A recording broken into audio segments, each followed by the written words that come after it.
સુરત પાલિકાની સંકલન બેઠકમાં કુમાર કાનાણી લાલઘુમ થયા છે। સંકલન બેઠકમાં ધારાસભ્ય કુમાર કાનાણીના તંત્ર પર આક્ષેપો। રહેણાંક વિસ્તારોમાં રૂપિયા લઈ બાંધકામ કરાય છે। અધિકારીઓ બાંધકામ અંગે મોટો ભ્રષ્ટાચાર કરે છે। રૂપિયા ન આપે તેને બાંધકામ કરવા દેવાતા નથી તેવું કુમાર કાનાણીએ કહ્યું છે। રહેણાંક વિસ્તારોમાં ઇન્ડસ્ટ્રીયલ બાંધકામો કરી ભ્રષ્ટાચાર આચરવામાં આવી રહ્યો છે। ગેરકાયદે બાંધકામો બંધ થવા જોઈએ। ખાડી અને પ્રી મોન્સૂનની નબળી કામગીરી મુદ્દે આકરા સવાલો કર્યા।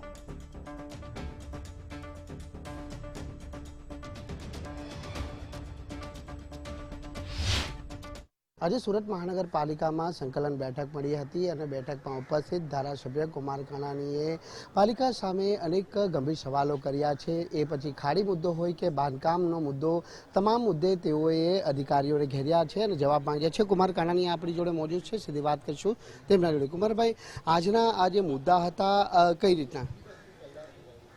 સૌથી પહેલો મુદ્દો તો પ્રી મોન્સૂન કામગીરીનો હતો।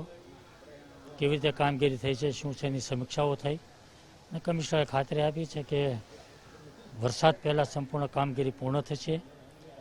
બીજો મુદ્દો, રહેણાંક વિસ્તારોની અંદર પ્લોટ કે મકાન લઈને કોમર્શિયલ બિલ્ડિંગો બનાવવાનો ખૂબ મોટો ધંધો ચાલી રહ્યો છે। મોટા વરાછા હોય, પૂણા હોય, વરાછા રોડ હોય, આ તમામ જગ્યાએ રહીશો જ્યાં રહેતા હોય ત્યાં પ્લોટ અથવા તો મકાનો લઈને ઇન્ડસ્ટ્રીયલ અથવા કોમર્શિયલ બનાવવાનો ખૂબ મોટો ધંધો ચાલી રહ્યો છે અને આના કારણે ત્યાં ટ્રાફિકની સમસ્યા ઊભી થાય છે, રોડ રસ્તાઓ બંધ થાય છે, જે લોકો રહે છે ને ત્યાં ત્રાસ થાય છે અને આ તમામ પ્રકારના બાંધકામો ખૂબ મોટા પ્રમાણમાં ગેરકાયદેસર ચાલે છે અને ભ્રષ્ટાચાર સાથે ચાલે છે। એટલે મારી માગણી છે કે આ તમામ પ્રકારના આવા કામો બંધ થવા જોઈએ, ભ્રષ્ટાચાર બંધ થવો જોઈએ।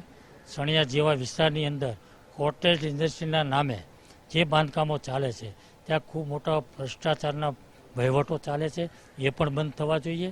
ઇન્ડસ્ટ્રી થાય, બાંધકામ થાય, અમને કોઈ વાંધો નથી, પરંતુ જો ભ્રષ્ટાચાર કર્યા વગર, કોઈને પૈસા આપ્યા વગર બાંધકામ થતા નથી અને જો પૈસા આપે તો જ બાંધકામ થાય છે અને પૈસા ન આપે એના બાંધકામ નથી થતા।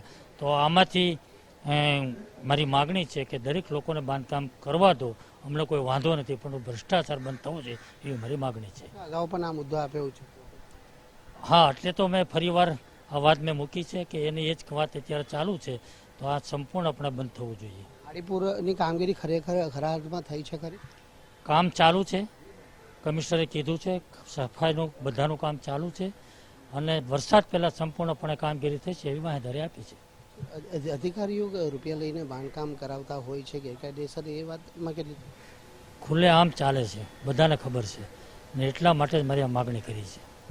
તો બિલકુલ આ હતા ધારાસભ્ય કુમાર કાનાણી, જેમણે ગંભીર આરોપે લગાવ્યા છે કે રહેણાંક વિસ્તારોની અંદર કોમર્શિયલ અને ઇન્ડસ્ટ્રીયલ બાંધકામો કરી અને ભ્રષ્ટાચાર કરવામાં આવી રહ્યો છે। અધિકારીઓ જે લોકો પાસેથી રૂપિયા લઈ અને ગેરકાયદેસર બાંધકામ કરાવી રહ્યા છે અને જે રૂપિયા નહીં આપે તેઓનું બાંધકામ કરવા દેવામાં આવતું નથી। આ પ્રકારના ગંભીર આરોપો છે તે તેઓએ સંકલન બેઠકમાં લગાડ્યા છે। તો આ ઉપરાંત જે રહેણાંક વિસ્તારો છે, જે વરાછા વિસ્તાર છે કે જ્યાં ખાડી પૂરની જે સમસ્યા દર વર્ષે ઉદ્ભવે છે, ત્યારે પ્રી મોન્સૂનની કામગીરીને લઈને પણ તેઓએ સવાલ ઉઠાવ્યા છે। એટલે ખાડી એની જે સાફ સફાઈ યોગ્ય રીતે કરવામાં આવે તેવી પણ માંગ છે તે તેઓએ આ સંકલન બેઠકમાં કરી છે। પરંતુ કુમાર કાનાણીના જે આક્ષેપો અધિકારીઓ સામે થયા છે તેને લઈને ક્યાંક પાલિકા અધિકારીઓની કામગીરી સામે હવે સવાલ છે તે અહીં ચોક્કસથી ઉઠાવવામાં આવી રહ્યા છે।